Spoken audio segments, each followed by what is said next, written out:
pagi anak-anakku sekalian. Nah, saat ini kita mau masuk pada materi bagian dari instrumen kebijakan fiskal, yaitu sistem perpajakan. Sistem perpajakan.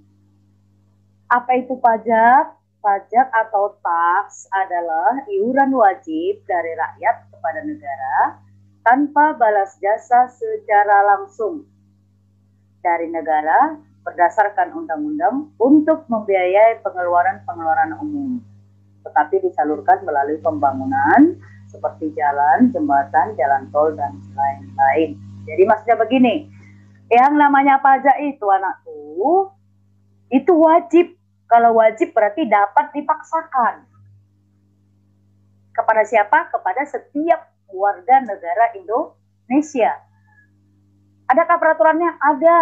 Ini undang-undangnya. Ketika kita bayar pajak itu, kita tidak menerima balas jasa secara langsung. Seperti kita beli cabai dari pajak, kita kasih uang kita, dikasih cabainya. Tidak. Tetapi suatu saat nanti kita akan mencicipi pembangunan hasil dari pajak tadi.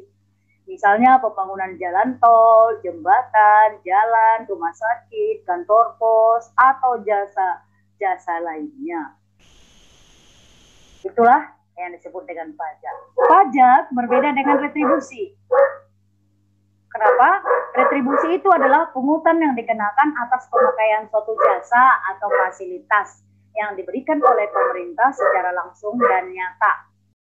Maksudnya begini, ketika masyarakat itu menggunakan fasilitas atau jasa dari pemerintah, saat itulah dia membayar pajak. Sekali lagi, ketika masyarakat itu menggunakan jasa atau fasilitas dari pemerintah, disitulah dia membayar retribusi, maaf, bukan pajak. Contoh, biaya masuk. Ketika barang ada masuk dari luar negeri, maka pedagang tadi yang menerima barang tadi akan dikenakan bea masuk. Begitu juga dengan bea keluar. Kalau barang dari Indonesia mau diekspor ke Jepang, maka ketika barang itu mau keluar dari Indonesia, akan membayar bea keluar dulu untuk Indonesia. Kemudian bea materai. Setiap transaksi yang legal dan supaya kuat dasar hukumnya harus dikenakan bea materai. Terus bea cukai, seperti cukai rokok, cukai bir. Khusus untuk barang-barang tertentu yang masuk ke dalam negeri dikenakan cukai. Jadi kalau barang tadi tidak masuk, ya nggak dibayar. Contoh lain, retribusi parkir. Kalau kita parkir di depan toko atau di kota, parkir walau 2 menit aja, kita wajib bayar retribusi. Karena kita apa? Menggunakan fasilitas pemerintah. Apa fasilitasnya?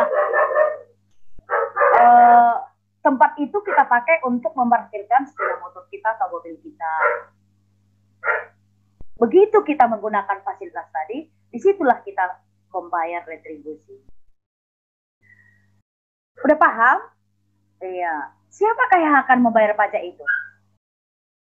Berdasarkan undang-undang, memang semua rakyat Indonesia terikat dengan pajak, tetapi hanya berlaku untuk warga negara yang sudah memenuhi syarat subjektif dan objektif dari jenis pajak tersebut. Contoh, misalnya pajak penghasilan atau PPh, itu dikenakan kepada orang yang sudah mempunyai penghasilan dan sudah mempunyai NPWP.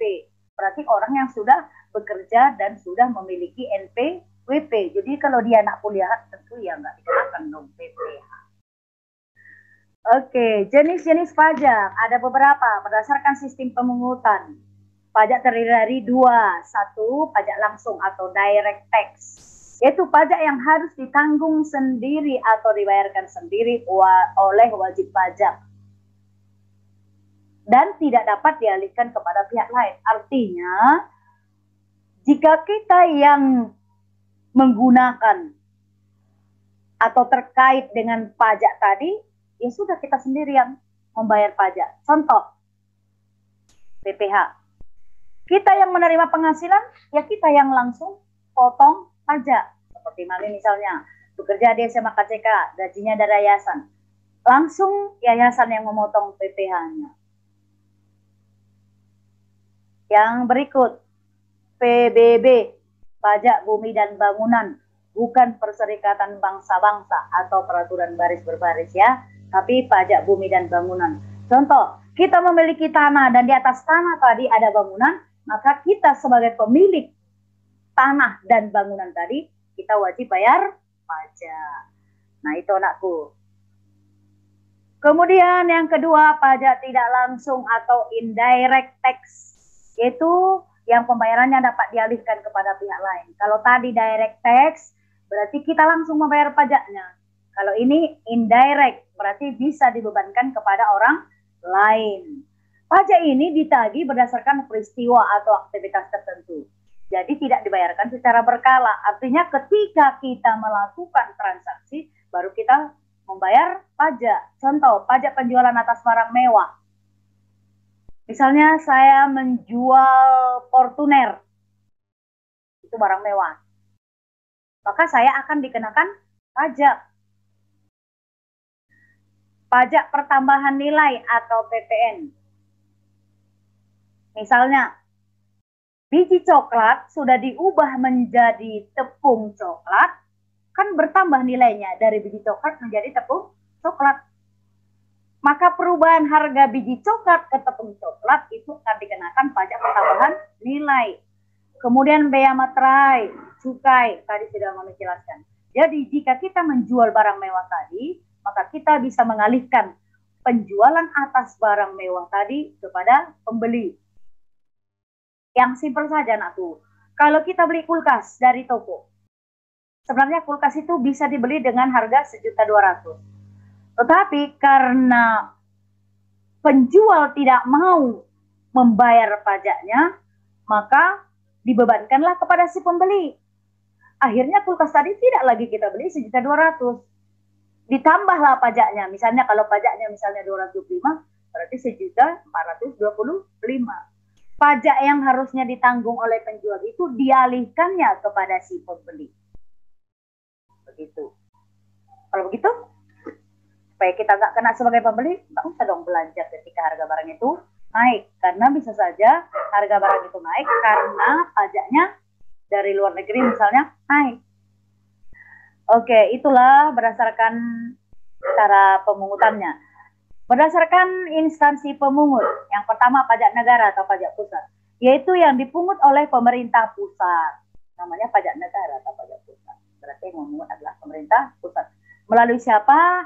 Melalui instansi seperti Dirjen Pajak, Dirjen Bea dan Cukai, atau kantor inspeksi pajak yang tersebar di seluruh Indonesia. Contoh, PPh atau pajak penghasilan, pajak pertambahan nilai, bea materai, bea masuk, cukai, PBB, pajak migas, pajak perolehan hak atas tanah dan bangunan atau PPTHB.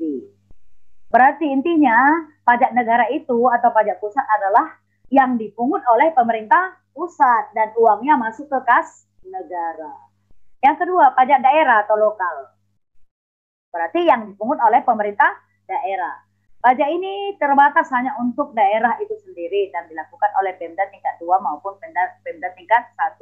Misalnya saya punya hotel, maka saya dikenakan pajak hotel. Ada misalnya hiburan, pasar malam, maka saya sebagai pemilik pasar malam dikenakan pajak hiburan. Saya pemilik restoran, saya dikenakan pajak restoran. Ada saya gantung reklame di kota, saya harus bayar pajak reklame. Ada film yang saya buka di studio, saya harus bayar pajak tontonan. Radio yang tampil di daerah itu bayar pajak radio. Pajak kendaraan memotor, sepeda motor atau mobil, bayar pajak kendaraan bermotor. Pajak bahan bakar, dan sebagainya. Kemudian yang ketiga, pajak berdasarkan sifat. Satu, pajak subjektif. Ingat, subjek orangnya, objek bendanya. Pajak subjektif adalah yang pengambilannya berdasarkan dari kondisi wajib pajak. Jadi tergantung kepada orangnya.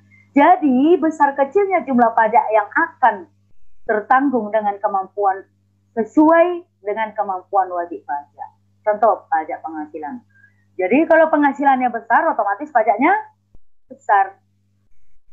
Pajak kekayaan, semakin banyak kekayaannya, maka pajak yang harus dibayar juga semakin banyak.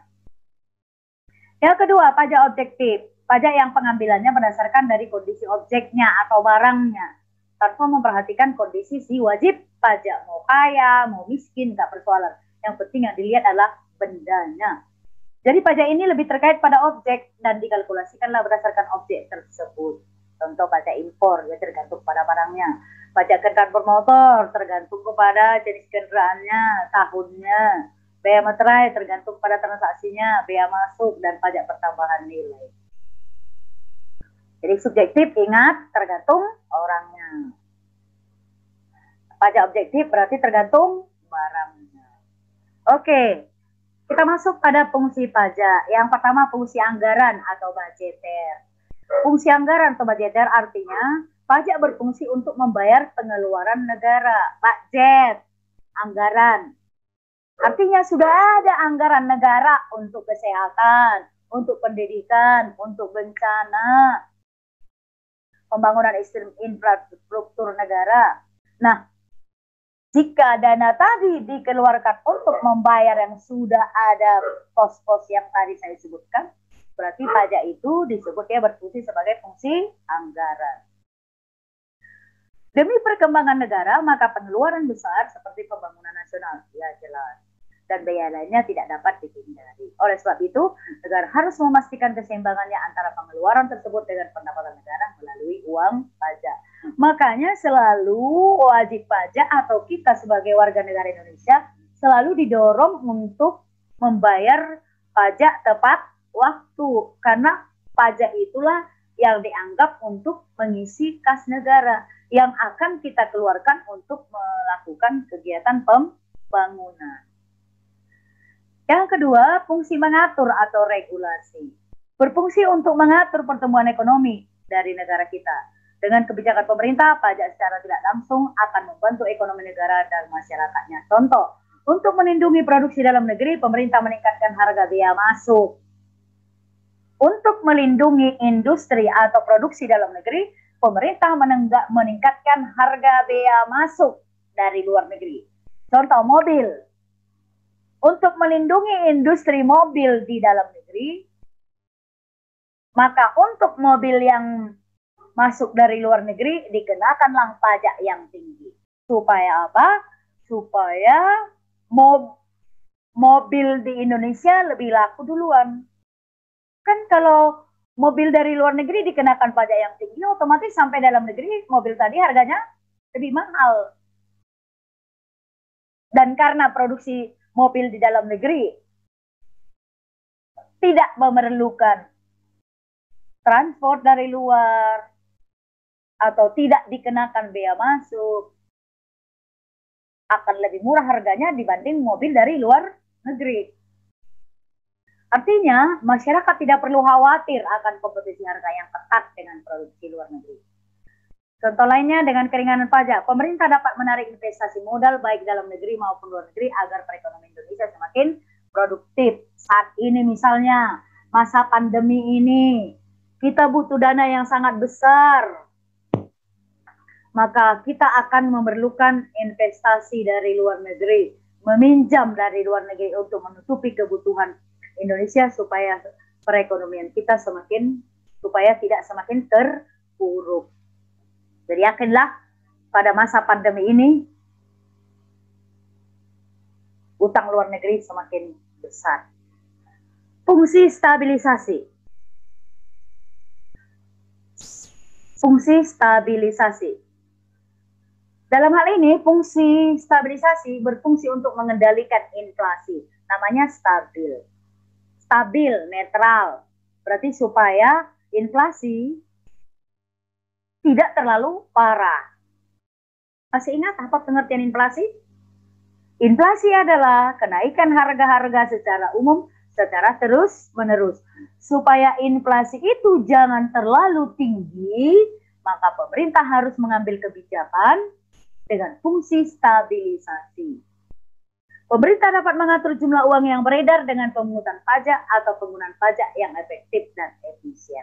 Artinya untuk barang-barang yang pokok, penting, tidaklah digunakan pajak yang sangat tinggi. Supaya apa? Supaya harga barang itu tidak naik. Apa masalahnya kalau harga barang tadi naik? Otomatis konsumen tidak bisa menggunakan produk tadi karena nggak bisa membeli. Kenapa nggak bisa membeli? Karena harganya sudah naik, karena pajaknya dinaikkan. Dengan peningkatan pajak, maka jumlah uang yang beredar akan menurun, sehingga inflasi tidak akan terjadi. Sebaliknya, jika kondisi ekonomi negara dalam deflasi, maka pemerintah dapat menurunkan pajaknya supaya harga barang tadi lebih murah, masyarakat bisa membeli dalam jumlah yang banyak, perusahaan dapat memproduksi dalam jumlah yang banyak, karyawannya bisa dipekerjakan yang sempat pengangguran, bisa digaji dengan gaji yang cukup, akhirnya perekonomian akan stabil.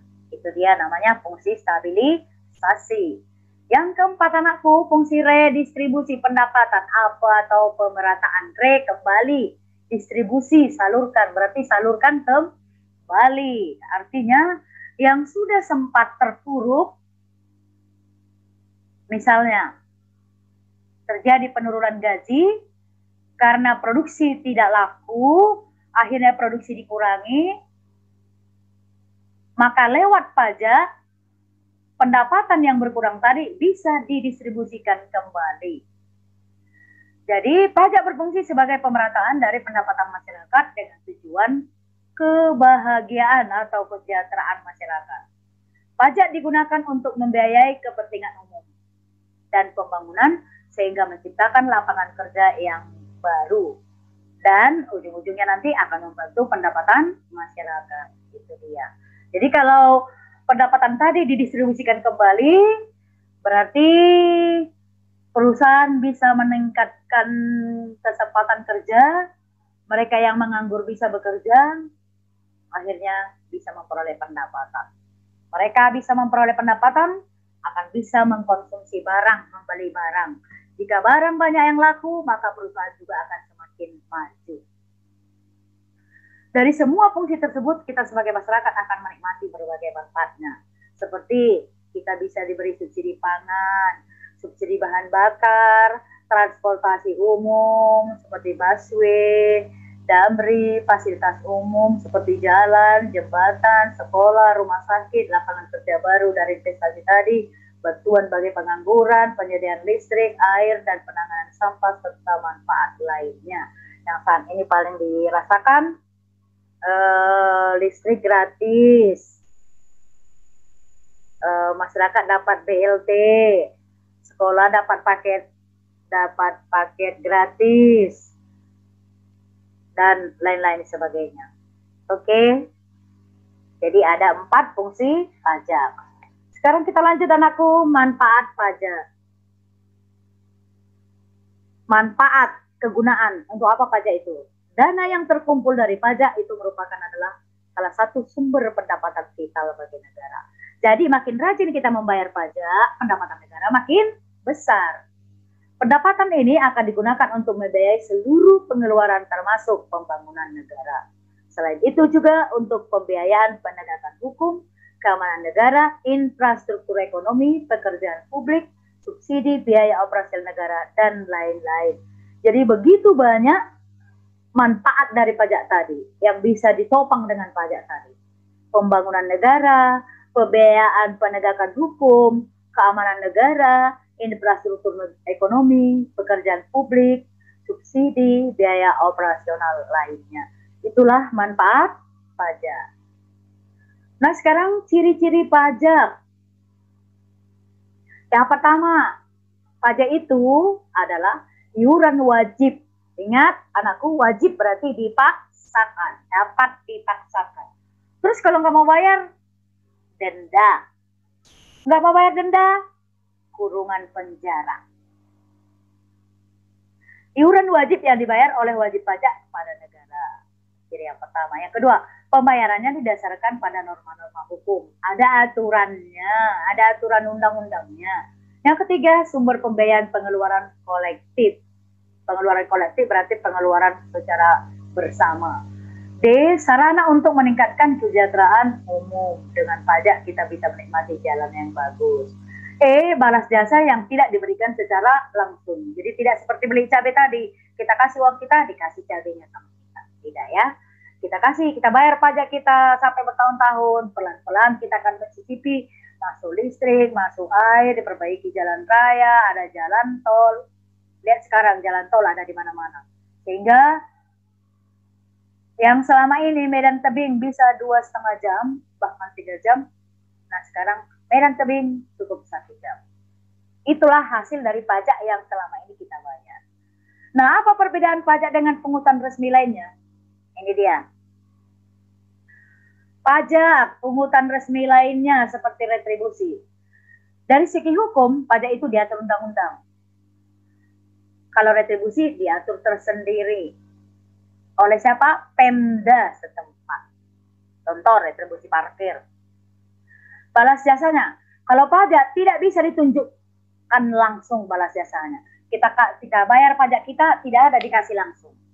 Tapi kalau retribusi dapat ditunjukkan langsung. Kita pakai jasa parkir, kita bayar uang parkir. Objek pemungutannya, pemungutan pajak dilakukan secara umum. Berarti semua yang namanya subjek pajak. Kalau retribusi tidak secara umum. Tergantung sikonnya, situasi dan kondisi. Sifat dan sanksi. Bersifat, kalau pajak itu bersifat memaksa. Namanya wajib. Kamu wajib bayar dong sekolah kalau sekolah di KCK. Memaksa. Kalau nggak dibayar, nggak boleh ujian.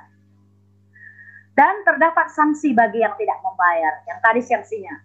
Tidak dibayar, kenakan denda. Denda tidak dibayar, kurungan penjara.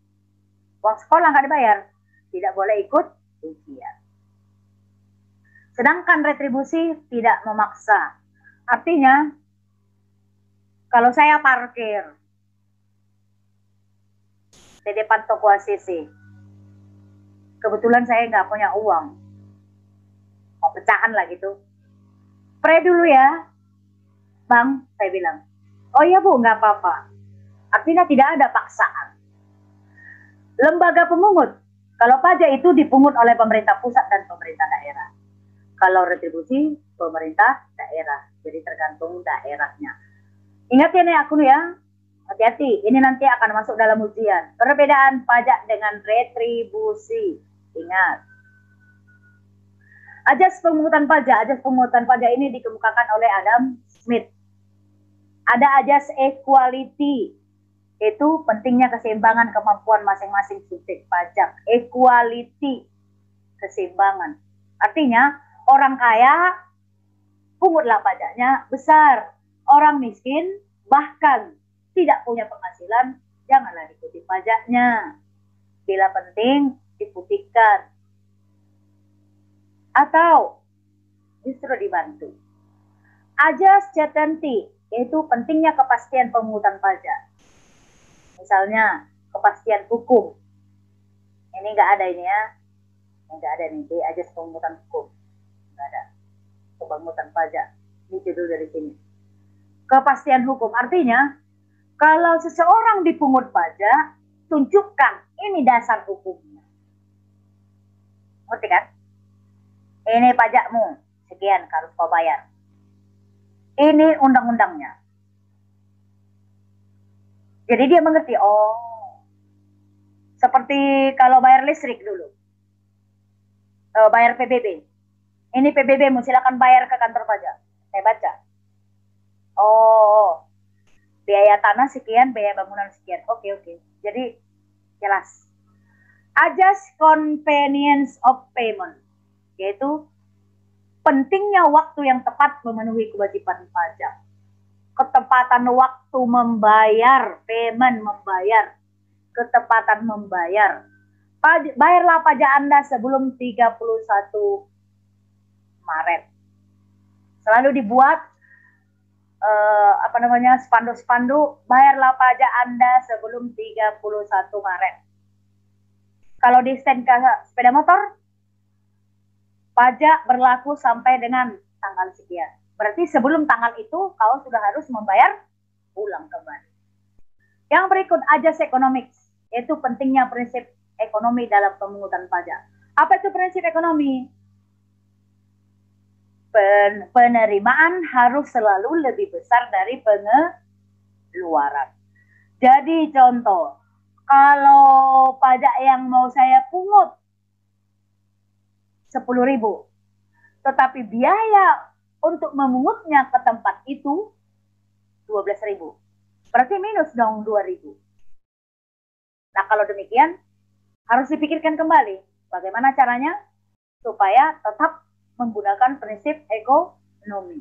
Mungkin sambil pergi ke dua tempat, pindahkan ke sana. Jadi tidak lebih besar ongkosnya dari pajak yang dikutip. Begitu dia. Oke, sistem pemungutan pajak di Indonesia. Yang pertama, Official Assessment System. Ini dilaksanakan sampai tahun 1967. Wewenang pemungutan pajak ini ditentukan oleh pemungut pajak. Semi-Official Assessment System and Withholding System. Ini dilaksanakan dari tahun 1968 sampai 1983. Wewenang pemungutan pajak ditentukan oleh pemungut pajak dan wajib pajak. Lihat beda A dengan B. Official Assessment System. Wewenang pemungutan pajak ditentukan oleh pemungut pajak. Siapa pemungut pajak? Pemerintah. Sedangkan di Semi-Official Assessment System, siapa yang di tangan siapa ada wewenang itu? Pemungut pajak dan wajib pajak.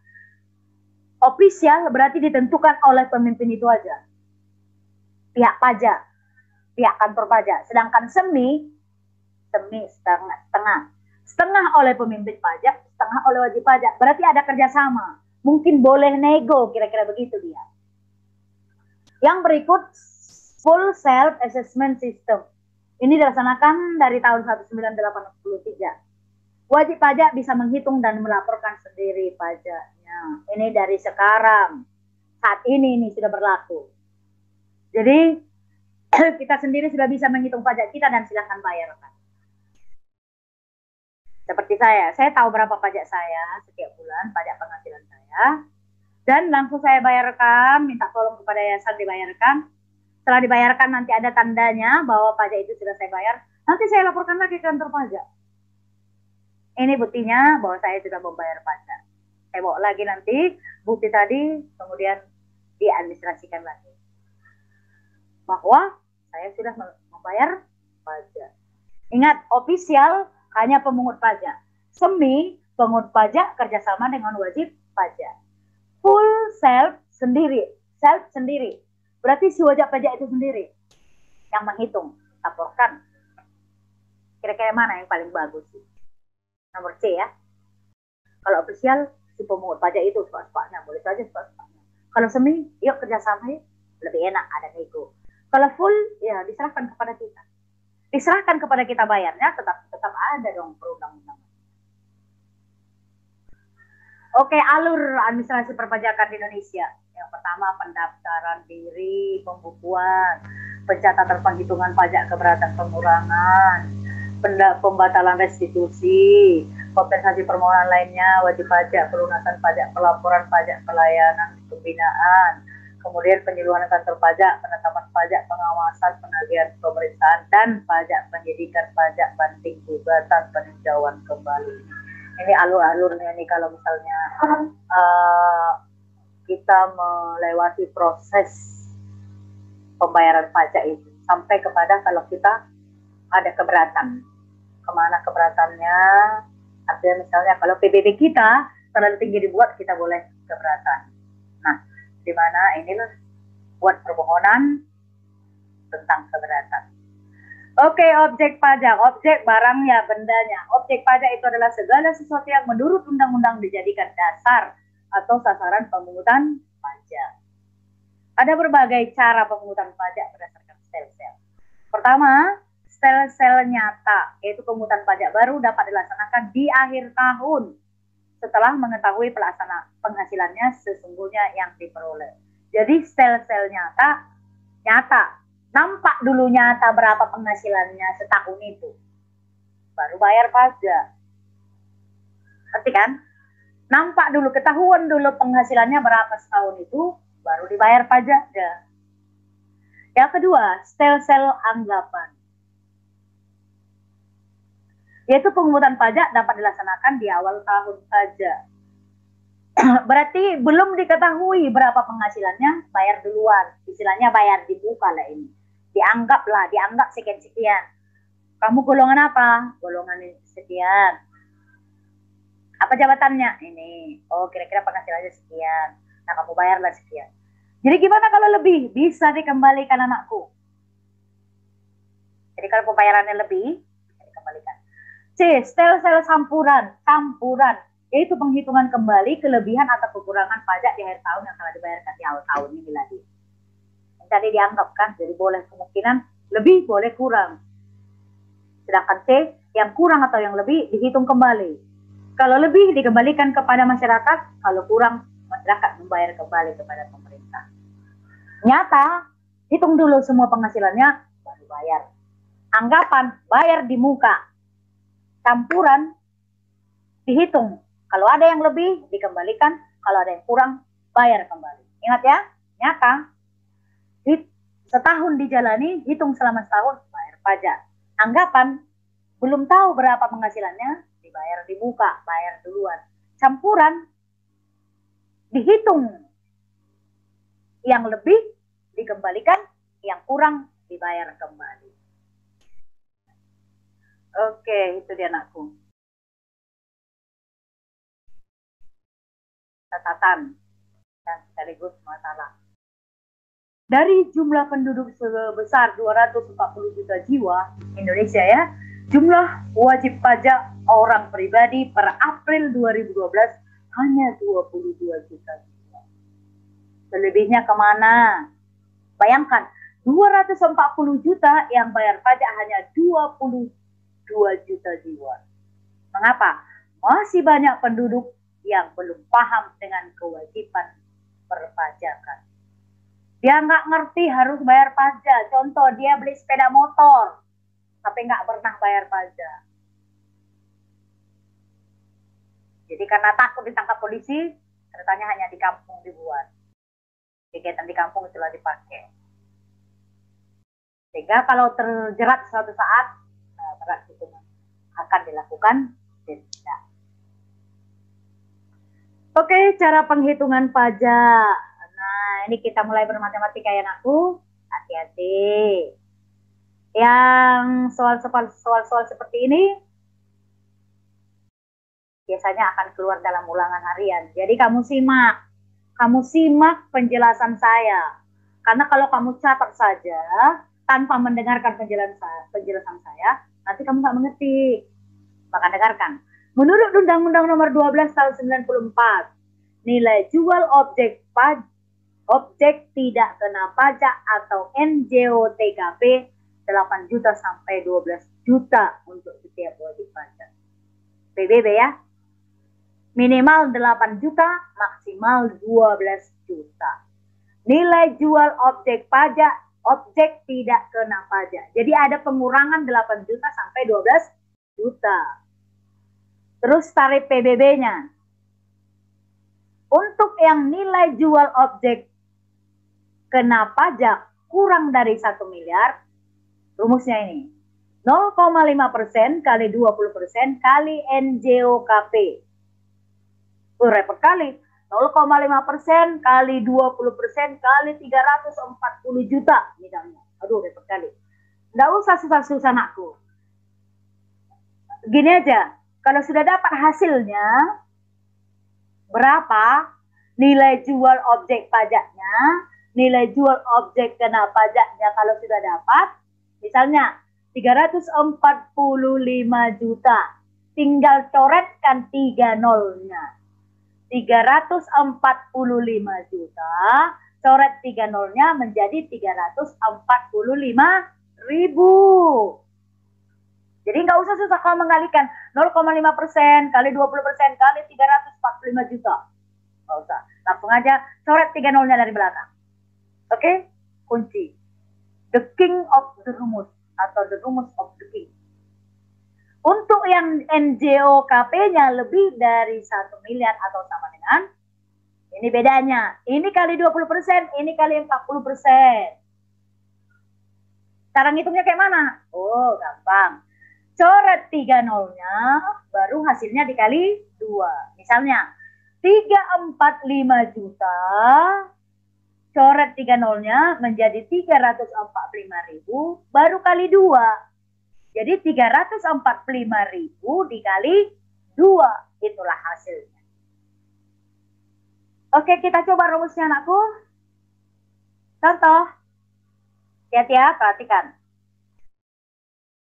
Wajib pajak Tuan Bucin mempunyai objek pajak berupa tanah seluas 800 meter kuadrat dengan harga jual per meter 300.000. Bangunannya ada 200 meter dengan nilai jual 350.000 per meter kuadrat. Taman mewah ada 200 meter dengan nilai jual 50.000 per meter kuadrat. Pagar mewah sepanjang 120 meter dengan tinggi rata-rata 1,5 meter dengan nilai jual 175.000 per meter kuadrat. Persentase nilai jual kena pajak 20%. Dan diketahui nilai jual objek pajak tidak kena pajak 8 juta. Jadi di soal ini bukan 12 juta, hanya 8 juta. Hitunglah PBB terhutang untuk 1 tahun Tuan Bucin. Nah, ayo kita jawab. Yang pertama tadi dia punya tanah 800 meter. Per meter 300.000. Kalikan langsung. 300.000 kali 800 sama dengan 240 juta. Bangunannya 200 meter. Per meter 350.000. Hasilnya 70 juta. Taman mewahnya 200 meter. Per meter 50.000. Hasilnya 110 juta. Pagar mewah 120 meter, tinggi 1,5 meter. Per meternya 175.000. Hasilnya 31.500.000. Maka total NJOP, nilai jual objek pajak, jumlahkan dari atas ke bawah. Didapatlah 351.500.000. NJOTKP-nya tadi tentukan 8 juta. Maka kurangkanlah 351.500.000 dikurang 8 juta sama dengan 343.500.000. Ini kan masih di bawah 1 miliar. Maka rumusnya 0,5% kali 20% kali 343.500.000. Ini kan coret 3 nolnya. Coret 3 nolnya. Hasilnya 343.500. Gampang kan? Oke. Nah, untuk tugasmu di rumah. 1. Silakan dicatat ya. 1. Tuliskan pengertian pajak. 1. Tuliskan pengertian pajak. Yang kedua, bedakan pajak dengan retribusi. Bedakan pajak dengan retribusi. Yang ketiga, jelaskan jenis pajak berdasarkan pemungutannya. Sudah, jelaskan jenis pajak berdasarkan pemungutannya. Yang keempat, tuliskan jenis-jenis pajak langsung. Tuliskan jenis-jenis pajak langsung. Yang kelima, tuliskan rumus menghitung PBB. Tuliskan rumus menghitung PBB. Dan aku? Nah, dicatat dengan baik, disimak video Mami, dicatat dengan baik. Tugas yang 5 soal dikerjakan, sekalian dikirim ke CR. Ingat, Mami mau catatan atau tugasnya dikirim dalam bentuk PDF. Oke? Tetap semangat dan stay at home.